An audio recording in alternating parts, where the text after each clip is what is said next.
I'm Vlad, and I have no idea if there is any way to get a better booking than this, to be the opening act for John McAfee and for Adam Back. I mean, this is my first presentation at a Bitcoin-related conference. I have done some academic stuff, but nothing related to Bitcoin.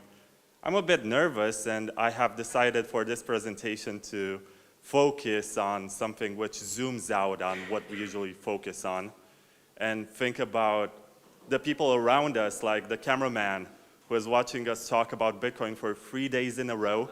And I was thinking yesterday, what is on his mind? Like, what are these people doing just talking about Bitcoin? Are they fanatics? Are they like a cult? Are they trying to overthrow the system to their crazy ideas? And I was thinking, how can you explain Bitcoin to somebody in terms of value proposition? Okay, let me figure out how this works. Do I have a laser pointer? Yes. Big red. Okay, very good. So how do I explain this in terms of value proposition so that anyone can understand and see why would anyone step on stage and speak about Bitcoin in Romania? And for this, I appealed to the history that I know in terms of finances and in terms of inflation and confiscation that happened in Romania. And in order to make a stronger case, I appealed to my family members. And for 3 generations, my family has been subjected to confiscation of wealth, and then inflation, hyperinflation, and lots of abuses from the government that should not happen in a system which has sound money. I think this is ultimately the value proposition that Bitcoin has, and for this we can say that Bitcoin fixes this, because otherwise we just look like lunatics and nerds to outsiders who might be watching on live stream. So, first slide. Okay. I focused on Bitcoin's value proposition, and to regular people it's about store of value. But personally, I think that this whole narrative of store of value is not very true, in the sense that gold is a better store of value. Bitcoin is more effective and more efficient in terms of transferring value and storing it without a physical quality that can be confiscated, and this leads to the unconfiscatable and uncensorable qualities of Bitcoin, because really when you store gold in your house, like it was the case of that Chinese business person, you're exposed to a lot of risks, and you turn yourself into a honeypot for attackers who will find out that you have a lot of stuff stored in your house, and it might be a safe, but they can crack it.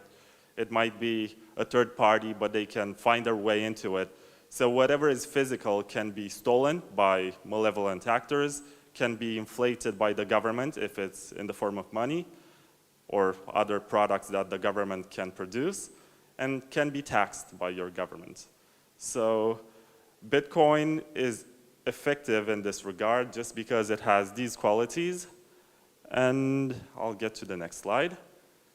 Why would anyone care about uncensorable and unconfiscatable sound money? Because central banking isn't always efficient at balancing supply and demand. And in the case of Romania and lots of Eastern European countries, we see lots of statements with central bankers who say everything is under control. We have figured out how to have the proper amount of inflation.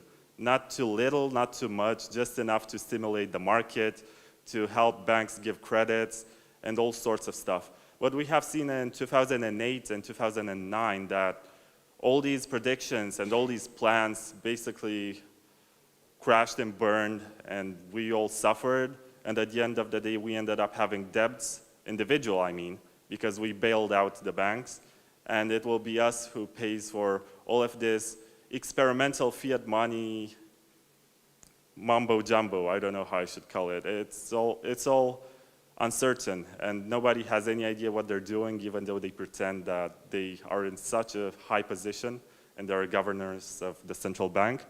And countries around the world suffer from this arbitrary and abusive confiscation and hyperinflation.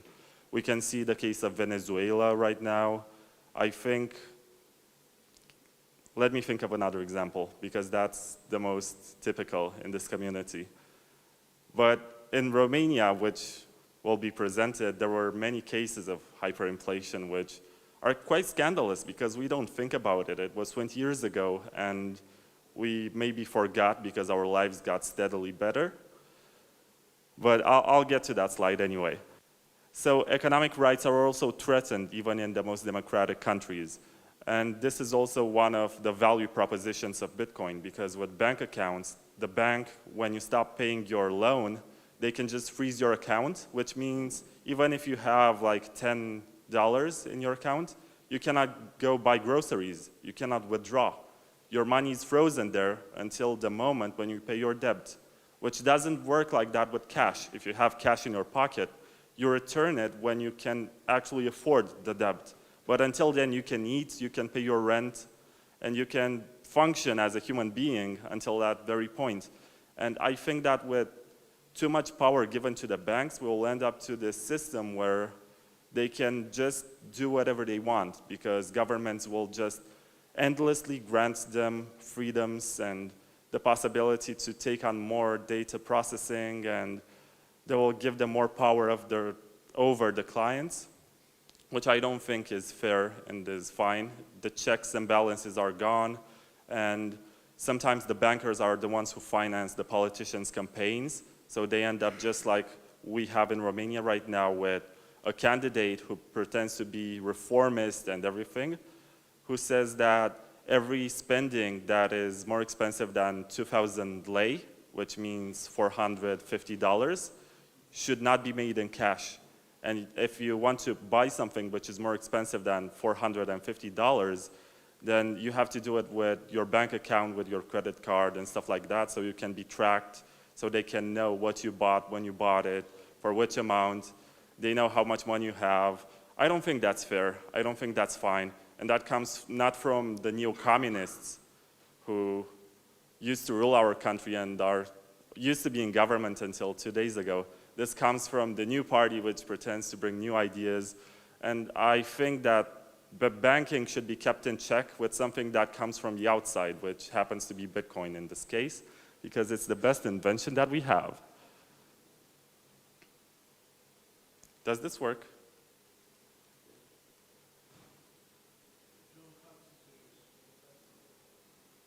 I pressed too many times. Okay, so the case of Romania, because this is from where I started. They say that the formation of Romania took place in 1862, when they basically acknowledged the union between Wallachia and Moldavia, the two historic regions. And I think this is boring for most people, and I will try to get over it and get to the most interesting part very fast. But in 1863 and 1864, they have what we were taught in school, the reformist measures by ruler Cuza, who said that it's good to secularize the wealth of the churches, to basically create a national church instead of having many private churches, and also confiscated everything that used to belong to the noble class and give it to the peasants who were working the lands. And maybe that this was necessary in that point because the centralization of power was huge, and maybe that we as a state were able to grow and develop a capitalist model after this authoritarian move. I'm not sure. Maybe that it's wrong to judge with my current values something that happened more than 150 years ago. But what I do know is that in 1948, when the communists came, and that's 71 years ago, that's not such a long time ago. My grandmother used to remember it. And she saw how banks were nationalized, the industry was collectivized, resources were given to the state. And this didn't just happen in Romania. It happened in all the Eastern Bloc countries, as after World War II, we were basically declared on the side of Russia to be integrated into the USSR agenda. And all the countries ended up having communist regimes, which declared that wealth and everything that you owned should go to the state to be redistributed. And it was abusive, and I'm going to present you some clear cases on it. And also around the time, there was the collectivization, which meant that peasants, which made up about 70–80% of the population, were pushed and were forced with deportation, with lots of physically abusive measures to give away everything that they have, from the lands which they received in 1864, and all the way to the animals that they had in their yards, to the wealth they had, and everything else. And inflation in Romania is kind of a funny topic, because nowadays you hear the governor of the central bank say, we have the inflation in check, and it's not very bad, and there's nothing that can go wrong. But in 1991, it was 170%, and the peak of it was in 1993, which is 1 year after I was born, to 56.1%, which is scandalous. And I'm going to present to you a case where basically the amount of money that could buy a car ended up buying a couch. And this is a lot worse, if you ask me, than buying Bitcoin in December 2017 at 20,000, and then waiting until December 2018 when it was 3,500 or something. So you can see the inflation rate, and nowadays I think it's around 4%, but it's still not enough to incentivize you to save. And these are my family members. That's my grandmother on the left, and she was the daughter of Yane, who was Greek, who was a butcher, and Yane had a small butcher shop, and they basically lost everything when the communists came in 1948.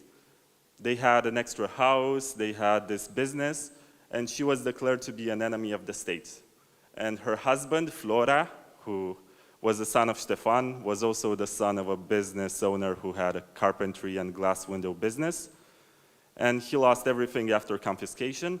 And for a few years, he was not allowed to finish his studies and graduate high school, because once again, he was an enemy of the state. He was not from, we used to say rădăcini sănătoase, which means healthy roots.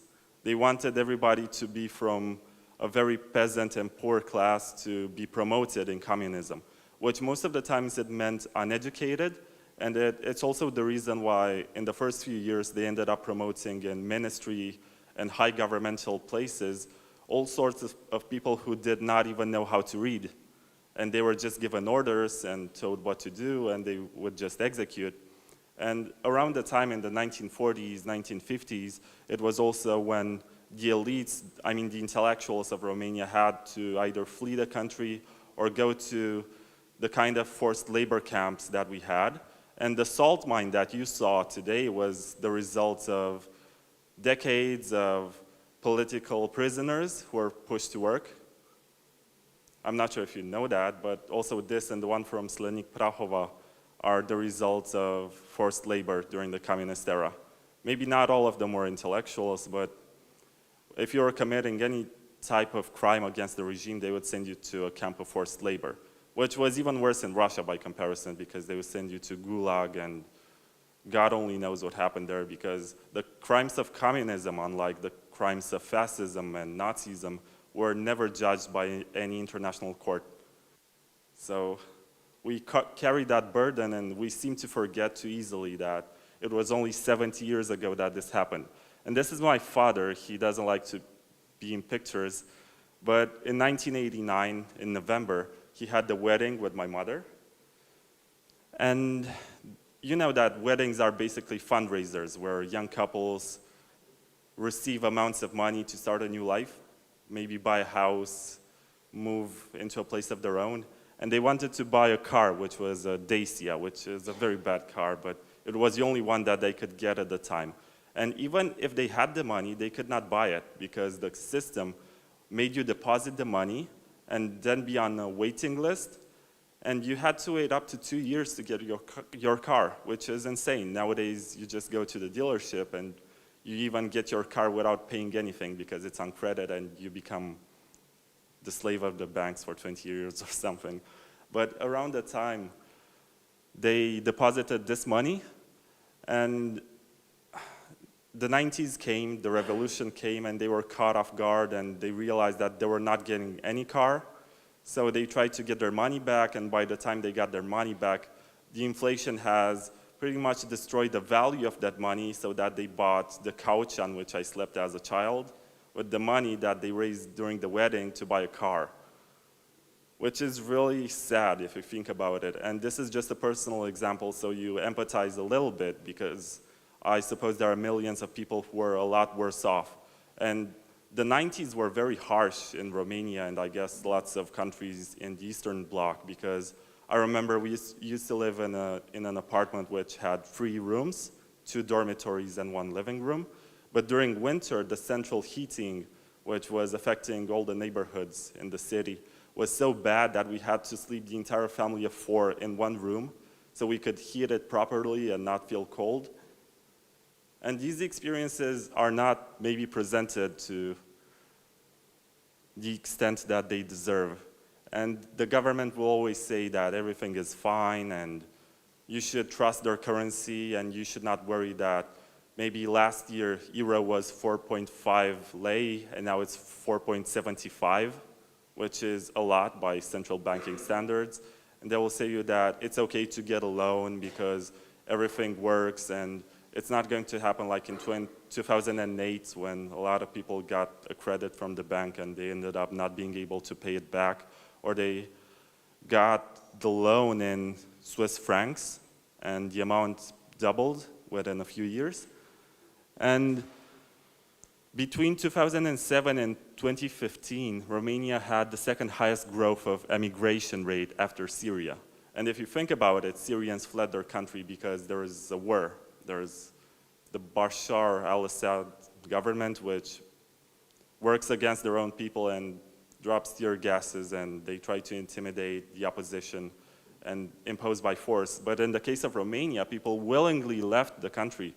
And nowadays there are 19 million of us, but it's uncertain how many of us are still in the country, because if you talk to anyone, they have at least 1 or 2 relatives who are abroad working. And it's uncertain whether or not they will be returning, because the trust in government is so low that a lot of people said it's not even worth it to change, because the 90s, the early 2000s, there were a lot of people who basically came from the United States after they stood there during the communist era, and they came back and said, I can reform the country, I know how capitalism works, and maybe that we can build a more prosperous country. But in reality, we ended up being governed by the same people from the old system who only wanted to enrich themselves and destroy pretty much everything which was about industry and pump their own bags, to speak in specific terms.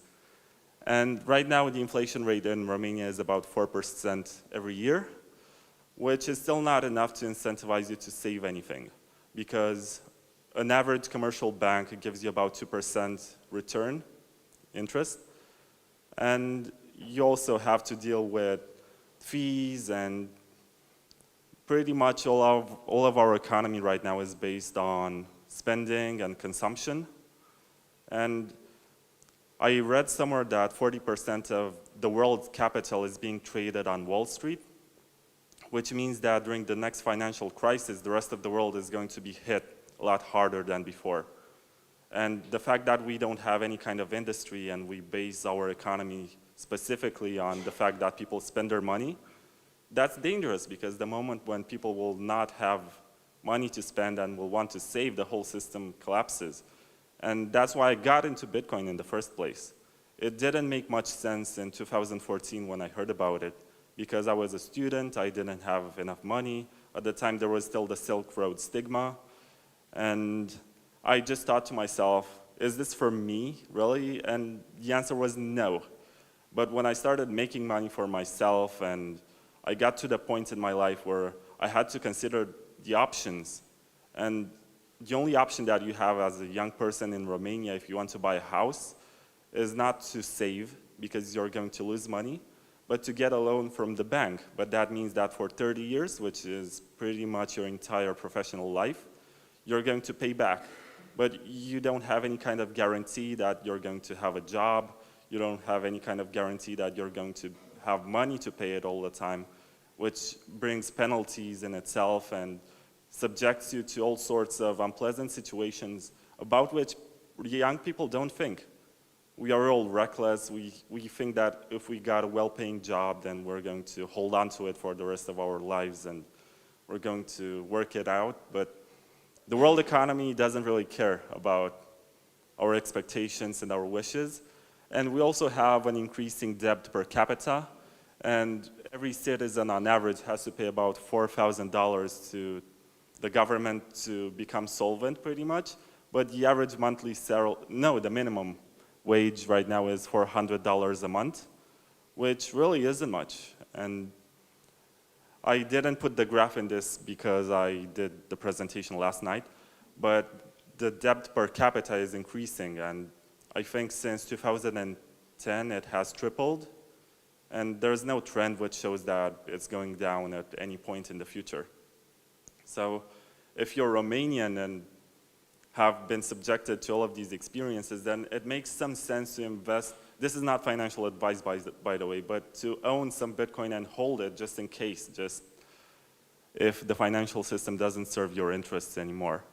And yeah, Romania is not even the only case, because all the countries under the political influence of the USSR have had to deal with this, but Romania is one of the worst because we have had incompetent and corrupt politicians. I looked up Poland, for example, and they were able by 1995 to stabilize inflation and not have any of the crazy dynamics of the market that we had in the 90s in Romania. And Poland right now is a champion of European industry. And they have lots of small businesses and lots of big European corporations which produce in Poland, which Romania doesn't really have.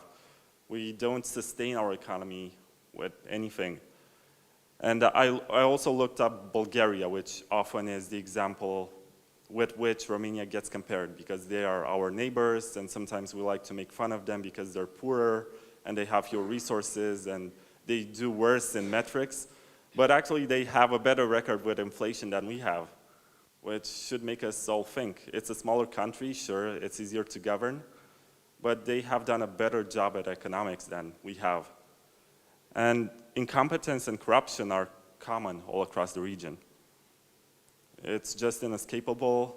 You see new people coming all the time making promises about making politics better. I myself used to be involved in politics. I graduated from a university with a degree in political science, and I tried to run as an independent for the mayor of my hometown. Got 6.5%, which was disappointing for me, but people encouraged me and said, no, you should do this like for 20 years, every election cycle to run, and then people will vote you in office. But in the meantime, I realized that it doesn't matter who you elect into office, because there is a bureaucratic apparatus that is always there and will always stand in your way no matter what. Will always have its own agenda.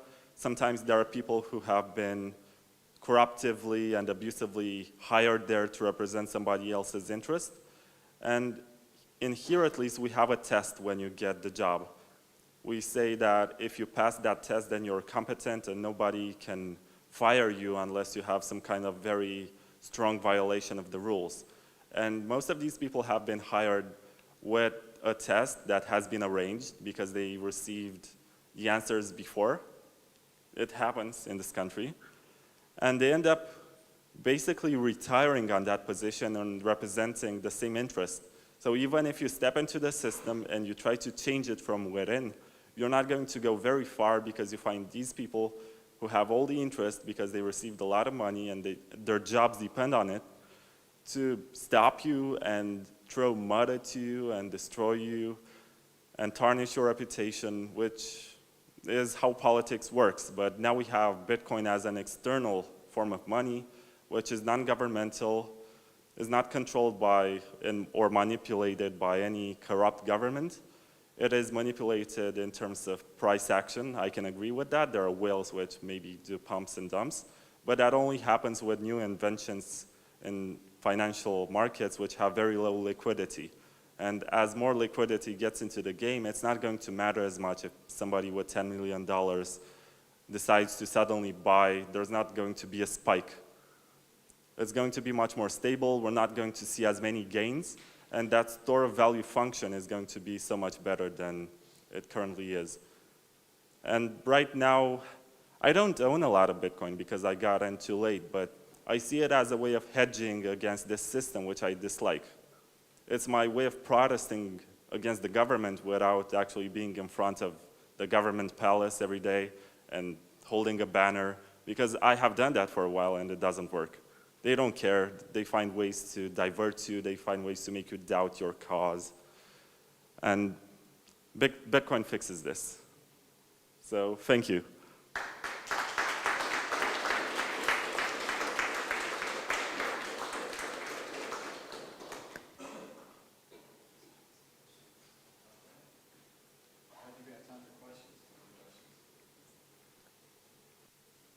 No questions? All right, we've got some questions. Here we go. Bam, phone, dead. Good presentation. I'm sorry I missed the beginning. I thought someone else would be speaking. What I want to tell you is, in Romania, we don't really have financial education. People don't understand, for example, what investing in a company is all about, owning shares, fractionalizing that. They don't have the knowledge. And I personally trained 6,000 freelancers, taking people from being a slave in a corporation to being financially independent and working with clients and building their own reputation. And even there, I found a lot of resistance towards the idea of Bitcoin. Like, I could count on my two hands the people that I managed to convince to accept Bitcoin as a payment for their freelancing services. But that was a couple of years ago, and I think if we can get people in Romania to understand the intrinsic value of Bitcoin, then we could actually, we could jumpstart, instead of going through financial education as in shares in companies, going through financial education as in, working with crypto assets and forward. And what's your experience on that? I don't trust national education anymore. I can agree that to some extent it can be great, and it has done a great job with me, but I turned against it. But I don't think the purpose of national education is to teach you to think. It's just to put some facts in your head, and you're going to point them out whenever somebody tries to debate with you. And that's pretty much it. It's useful to get a job. I can agree with that. But other than that, you're supposed to do some sort of personal research. And I don't think any kind of government teaches you how to overthrow it. Really, it doesn't give you that kind of education. Only if you don't agree with it, you're going to acquire that type of knowledge. And I can appreciate the fact that at least I live in a society where I can protest and where I can express my opinion, and I don't have any kind of physically oppressive force aligned right here to take me. So the fact that we are able to consider an alternative to government money, and the fact that we can debate on it, is really impressive. And I appreciate it, but we can do it better than this. And in regards to freelancers not accepting Bitcoin, well, yeah, it might be due to the volatility and the fact that they might need to spend it. If you explain to them that they can dump the coins on one exchange whenever they receive them, then it can work. But I guess human nature makes us just speculate. And when we get paid in Bitcoins for something, or we get a tip in Bitcoin, we're going to say, oh, I need to buy this for myself, or I need to pay my rent, but what if I wait until tomorrow? Maybe by tomorrow I'll be richer. And if I'm not richer by tomorrow and I lose value, then how about I wait another day? This happens. Hi, Vlad here on the right, left, right, somewhere. Thank you for the presentation. I actually agreed on Roxana's point as well, but I wanted to ask the same question, but then I realized what actually happened in India. The only way you can really engage the youth is by aggressively creating communities and meetups. That's the only way to make it work. It has to be free. It has to be every week. It has to be every single week for like 1, 2, 3 years. Yes, so you know that. And in India today we have 1.3 billion people, and Bitcoin is officially banned. You cannot use your bank instruments or any kind of payments to buy Bitcoin. But if you see, the crypto awareness in India is extremely high. It's insane. Like, everybody knows what's going on. But on the same line, are there something like those happening, like what she did? Or are there any communities run by students? If not, I think that's the best option? I agree that meetups can be great, but I have come to the conclusion personally that if people need Bitcoin in their lives, they're going to find it. There are so many educational resources up to this point that anyone can find a podcast or a book or anything else to educate themselves and understand it. If we try to evangelize and promote it to people who are otherwise closed-minded and they will not listen at all, then that's a waste of energy. And it also makes us be insufferable and makes us look like some kind of smug who tells them, oh, the central banking doesn't work, so you should dump your fiat. I used to do that. I realized that people don't like me, and I just allow them. They know what I do. My friends know what I do, and if any one of them wants to invest into Bitcoin, they come to me, and I usually tell them just get some, don't buy much more than you can afford. Don't get a loan to buy Bitcoins thinking that you're going to speculate and get rich. I know that Mr. Hodl did that, but it's a huge risk, and I'm not going to advise anyone to do it. And just wait 10 to 5 years. Forget about it. Don't get involved too much. If you're a working professional, don't turn your life into this because it will not make you happy. Just forget about it for 5 years and then see what happens. If you think it's still good, then keep on holding on to it. But it's a long-term game. Thank you. Is he here? All right, thanks, Vlad. Next up, we have Theo Goodman with a panel about toxic. And what does it say? Shitcoin. Oh, no. Are you sure? All right. Theo's going to sit down. Wrecked again. Sorry, it's my turn. And now, of course, a man who needs no introduction. Former presidential candidate, the inventor of McAfee antivirus. Is he there? No. I didn't think so. A man who made a very big bet on Bitcoin, big supporter of cryptocurrencies, wants to end the drug war, Libertarian Party candidate, worked for Xerox and NASA, helped design the graphical user interface,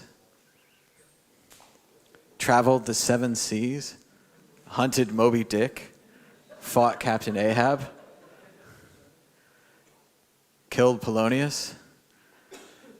Nope. Oh, it's just me again. I don't know. We're out of things to say. I read the whole Wikipedia entry. Like all of it. You can see the back of my shirt now. That's pretty cool. My hat game's looking on point. I know, you could have had Theo. It was going to be like a game show. This reminds me of computers in the 90s when you would wait forever your computer to load, usually because it was running McAfee antivirus.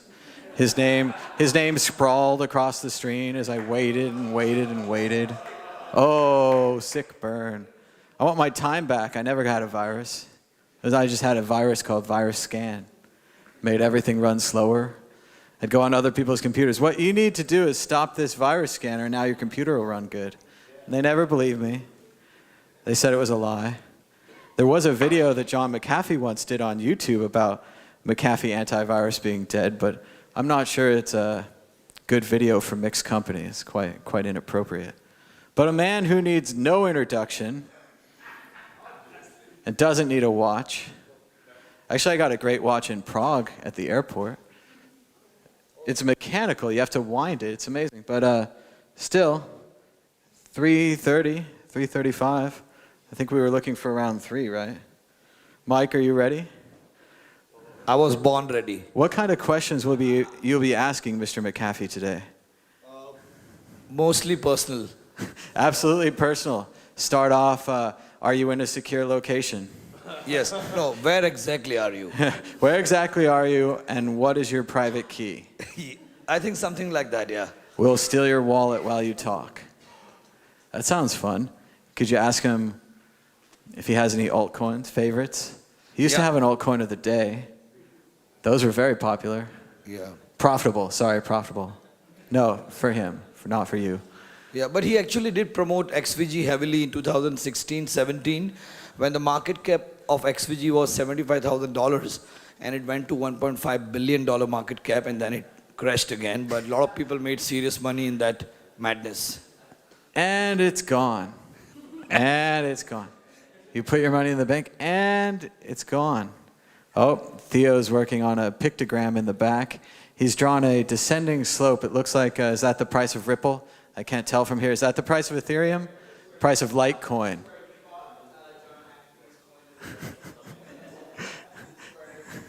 He sold.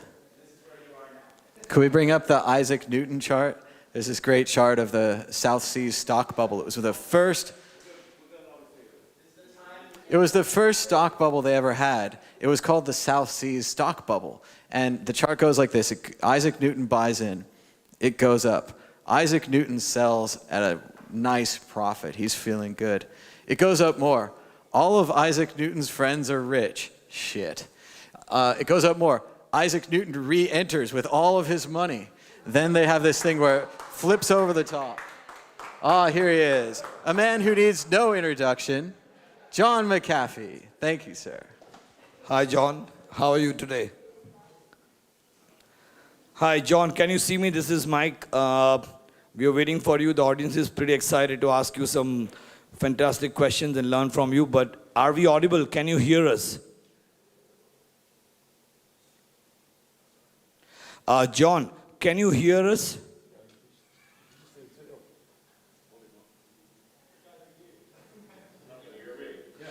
Yes, we hear you now. Thank you, John. How are you? I am good, thank you very much. It's a nice Sunday morning here. And where is here? I'm sorry? Where is here? Ms. Janice, come here, please. Oh, I can't tell you where here is. There are some people who are very keen to know where you are and they wanted to maybe meet you for a drink and take the Mixology 2.0 to the next level with you at some point. I'm sorry, can you repeat that? Yes.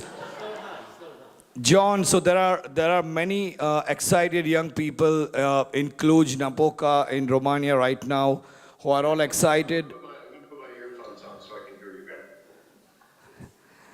Hi. Hear me now? Yes, we can hear you loud and clear. Now I can hear you. Fantastic. That's a great start. So there are many young, excited crypto community students, people from Europe in Cluj right now who are all excited to know where are you, how are you safe, are you fine, are you going to be with us for the next few years and keep driving the crypto movement with us? Well, I'm perfectly safe. I'm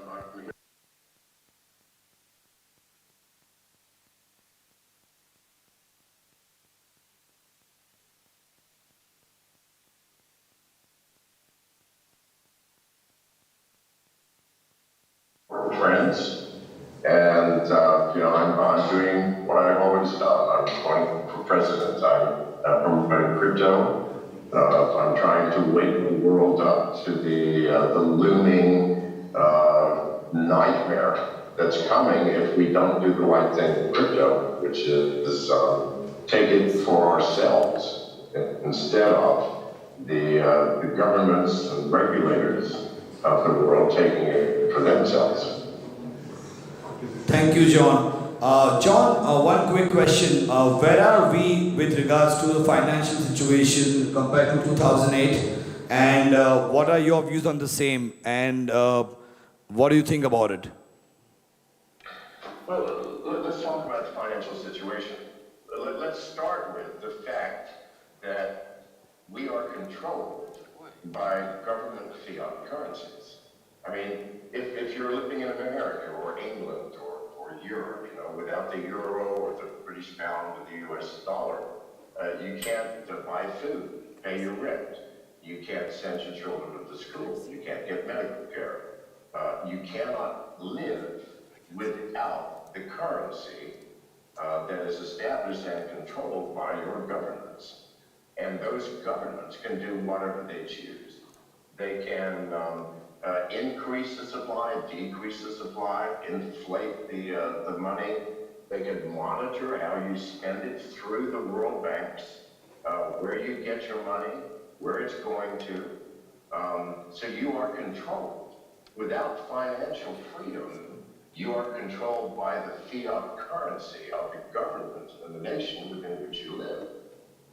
Cryptocurrency, and not just Bitcoin, but cryptocurrency, and I'd rather talk about cryptocurrency as a whole, offers us for the first time control of our own finances through our own currencies that we get to choose. You know, you don't like Bitcoin, use Ethereum. You don't like Ethereum, use a privacy coin like Monero. You get to choose. What's happening is governments are trying to co-opt cryptocurrency for themselves so that they no longer have just a fiat currency, but they have a currency with utter and complete control, monitoring your every financial move, where you buy your shoes and how much you pay, because that's what they get with their own cryptocurrencies. We have to fight that. And fighting it doesn't mean taking arms against a government's cryptocurrency. It simply means don't use it. You have options. You know, you've got hundreds of options that make your currency your own. We need to understand we are right now on the cusp of a radical change in the world. And if we do not do the right thing as people, as users, we will end up as utter and complete slaves to the economy and the financial situation that will be created by world governments. Thank you, John. Thank you for your insight. And with regards to Bitcoin, not just the price, but after the 10 years, what do you think the next 10 years look like? What happens with the top 10, top 20, top 30 dominating all coins? There is a lot of chatter by Bitcoin maximalists that a lot of altcoins are not going to survive. And we have this chatter for so many years, but I don't know if it's true. Well, I think first and foremost, Bitcoin maximalists need to move out of their mother's basement and see the world. I mean, Bitcoin is nothing wrong with Bitcoin, and I think it will always be with us as a store of wealth. But you have to face facts, people. Cryptocurrency has offered us a near infinite universe of possibilities. With Ethereum and the smart contracts that it supports, you can do miracles. I mean, the most stable of all stable coins is DAI, and it's all based on Ethereum smart contracts. You have privacy coins.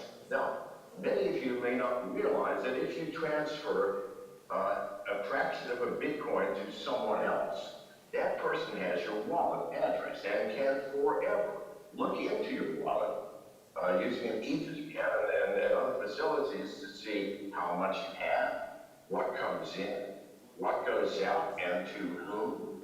Now, if your bank did this, would you be happy? If a plumber came to your house to fix your sink, and you wrote him a check for $40, and he goes to your bank to cash it and says, oh, by the way, I want to see Mr. McAfee's balance, please, from now on. And every time he gets money coming into his account, would you please alert me and tell me how much came in? And also, if he spends money, please tell me where it goes and how much. You would not use that bank. And yet, that's what Bitcoin is. There's zero privacy. There's no smart contracts. There's no specific functionality. It is a coin of exchange only. No, nothing wrong with that. And for many cases, if I'm buying shoes, I don't give a shit if people know I'm buying shoes. But if I'm doing something important, I want a privacy coin, like Monero or Apollo. hundreds of different privacy coins that absolutely guarantee, I don't care how much money I send to someone or receive from someone, they can't look at what I am doing other than that one transaction. So this is the fundamental problem with Bitcoin maximalists. Jesus God, you're just not seeing the truth of the world. Thank you, John. Deeply appreciate that. Do you have any specific views on Libra after the news yesterday that MasterCard, Visa, eBay, PayPal, everybody has now walked out of the project? There is crazy amount of pressure from the US Congress to start new hearing sessions for Mark Zuckerberg. Is Libra ever going to happen, and is it good for anybody at all except for Mark Zuckerberg himself? Well, okay, what is Libra? Libra is nothing more than a way for Facebook to find out everything about your financial transactions. Think about it. They already know who you like, who you don't like, what posts you like, what you buy, in most cases. But with Libra, they will find out everything. You know, if you send money home to your mom every month, they're going to know that. Do you understand the horror of Libra? Now, it's only a horror if you choose to use it. Well, you have choices. You know, do you want to take a hammer and a nail and build a door frame, or do you want to drive that nail through your foot? You have a choice. You know, if you choose to drive it through your foot, then that's your fucking business. Makes sense. Thank you, John. What are your current views on you actually mentioned DAI, which is very exciting, because there is a huge movement around the whole MakerDAO, DAI, and many other cryptocurrencies which are completely decentralized and building the entire open finance economy. The recent one we actually studied was a company called Synthetics. You're breaking up. Can you repeat the question, please? Yes, you mentioned DAI. I wanted to know what are your views on the whole decentralized finance and the open finance ecosystem. Again, there is the two sides of a story. A lot of people believe completely in it, and they are already harnessing benefits from the same, and there are complete non-believers of the whole decentralized and open finance ecosystem. Well, here's the thing. I believe that finance, personal finance, is a personal issue. Has nothing to do with anybody else. How much you make and what you choose to do with the fruits of your labor is entirely up to you. End of story. So if you want to escape the current situation, which is you've got US dollars or British pounds, you have to have a bank account to do wire transfers, write checks, you are controlled, you are monitored. They can prevent you from doing things. It's basically spying on every citizen's financial situation. Well, that's nobody's business but yours. So the only way to escape government and regulatory control is through decentralization. I just came out with the McAfee DEX. It's the first real distributed and decentralized DEX. Decentralized to the point that we can't even control what you want to list on our exchange. It's on the Ethernet blockchain in smart contracts. So if you want to add a coin, go ahead. We can't stop you, and we can't fix it. If you want to do a trade, we don't know anything about it. That's your business. We are completely out of the control loop for that exchange. We can't tell you what to do. We can't ask you who you are. We can't ask you what your bank name or your account number are. We don't ask for documents. We don't ask for an email address. Nothing, because that wouldn't do us any good. It's just a portal onto the blockchain, the very first one. And this is where we all have to be moving. So once it is built and once it goes live, you no longer control it. This is what decentralization means. This is what the distribution or the distributed nature of our system is.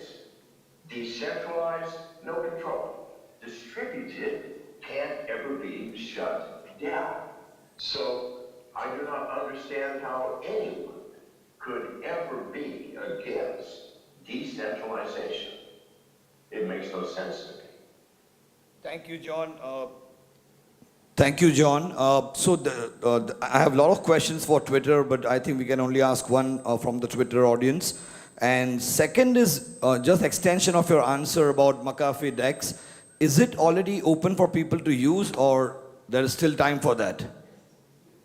Yeah, again, there's a big echo here for some strange technological reason. Can you repeat the question? Sure.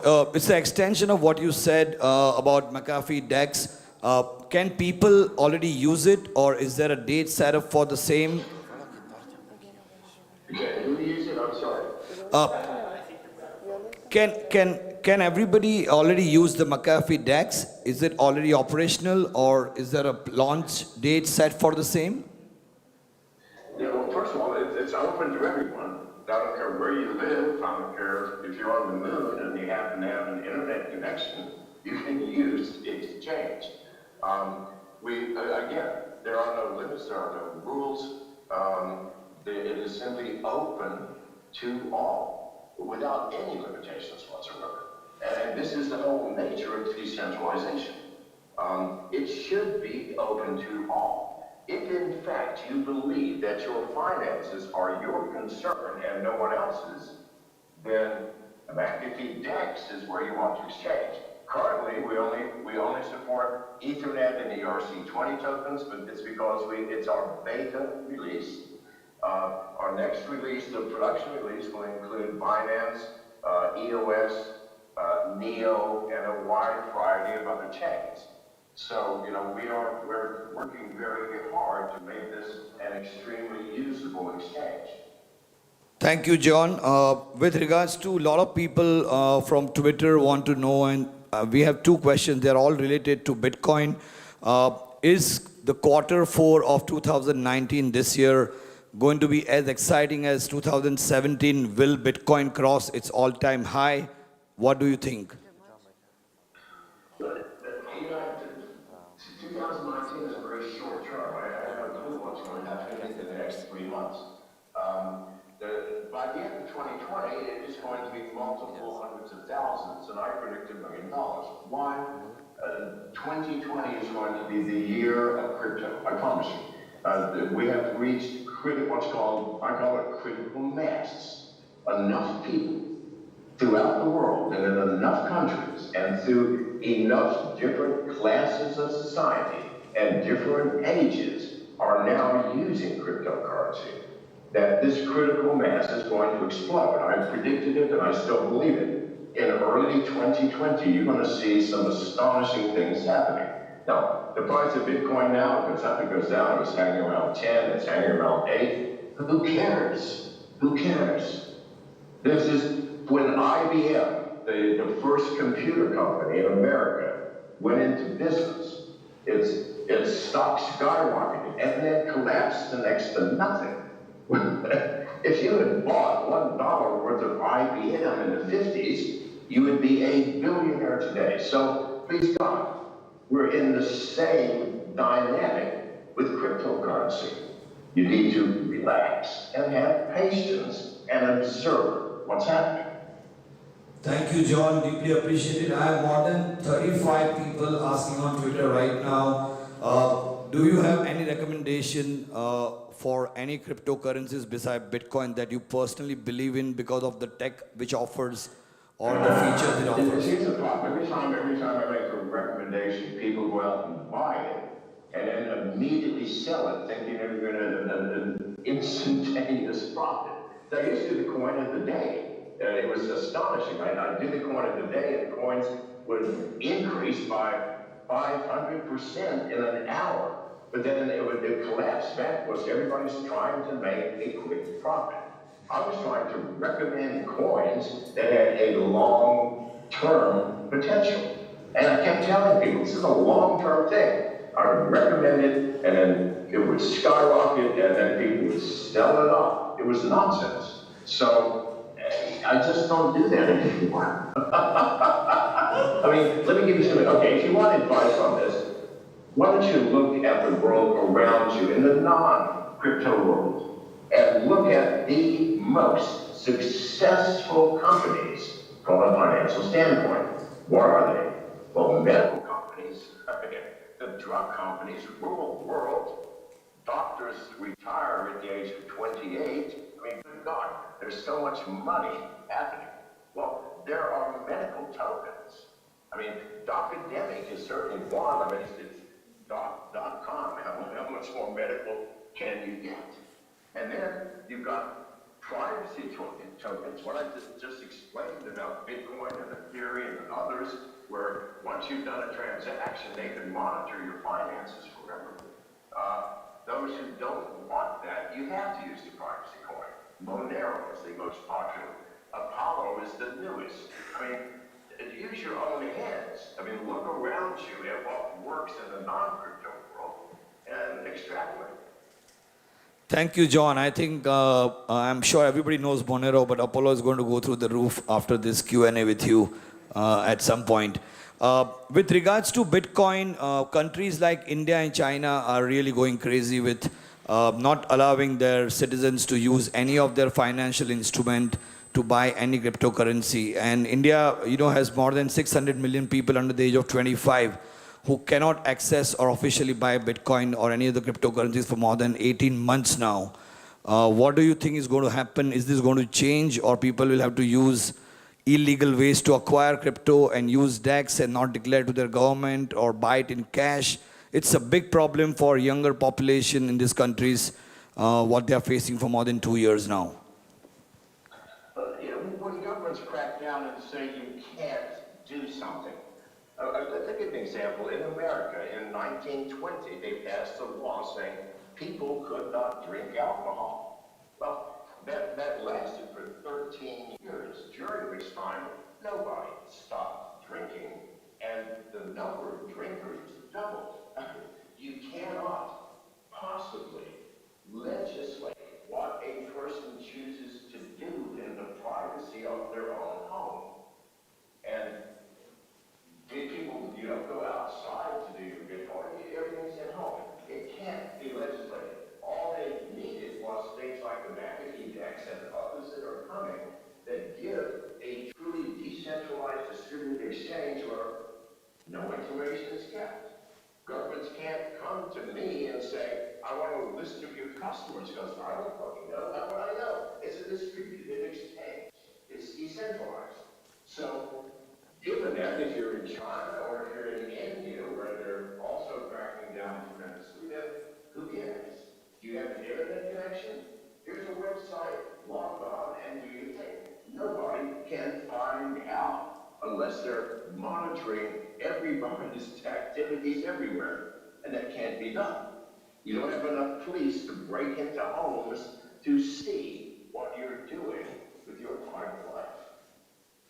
Thank you, John. We are going to open up a question or two from the audience. And I will start with whoever wants to start asking questions. Guys, please raise your hand for any questions for John.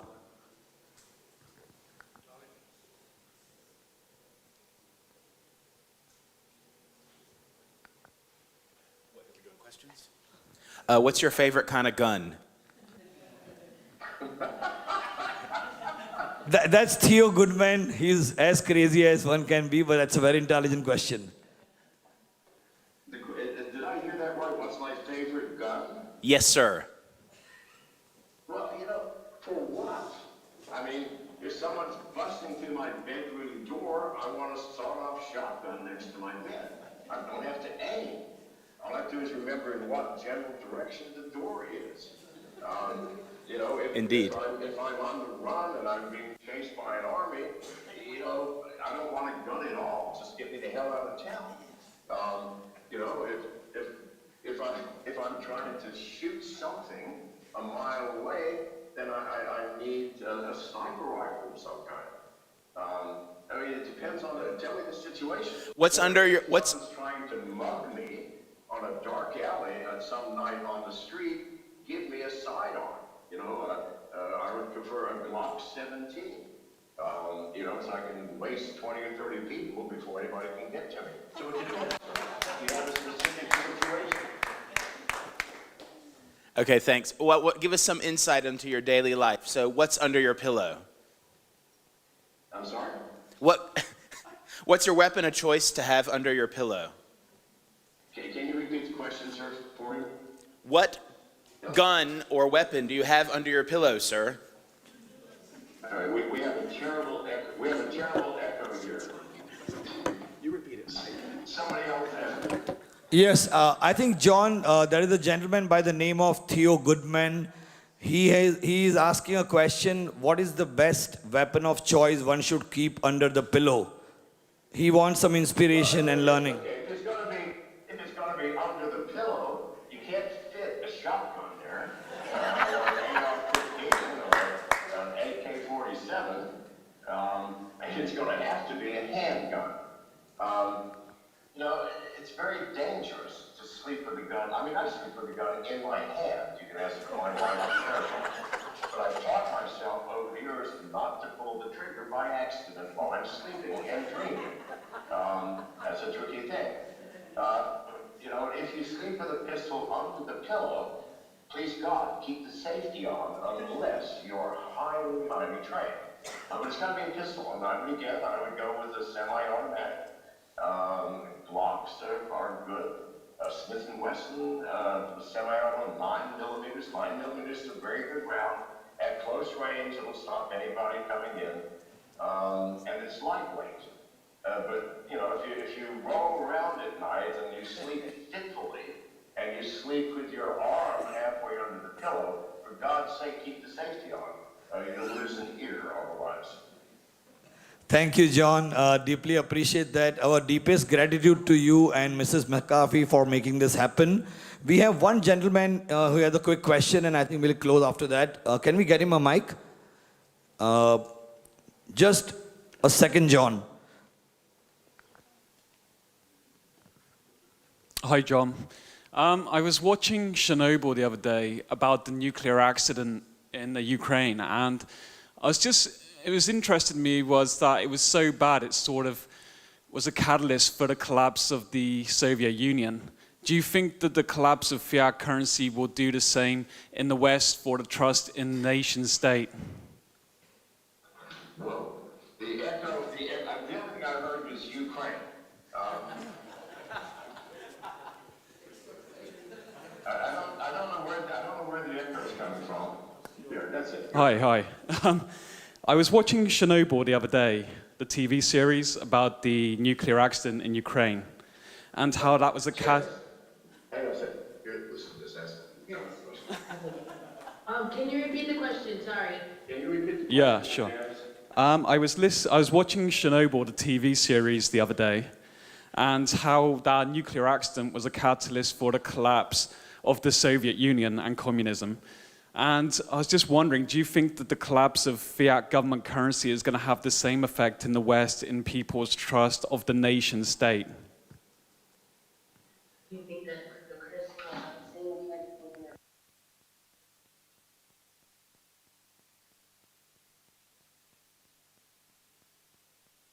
same effect? John, I think the gentleman has a unique accent. We'll maybe send you the question by Twitter, but we will close this on two notes. One is expressing deep gratitude to you and Mrs. McAfee for making this happen, and hopefully, when you have time in the next few days, we would love to do a quick Mixology 2.0 session with you. Okay, listen. Our end is here. Let Jazz try and read it. One more time, sir. John, can you? Yes, that's great. So we were just on a closing note saying that we would like to express deep gratitude to you and John both for making this happen.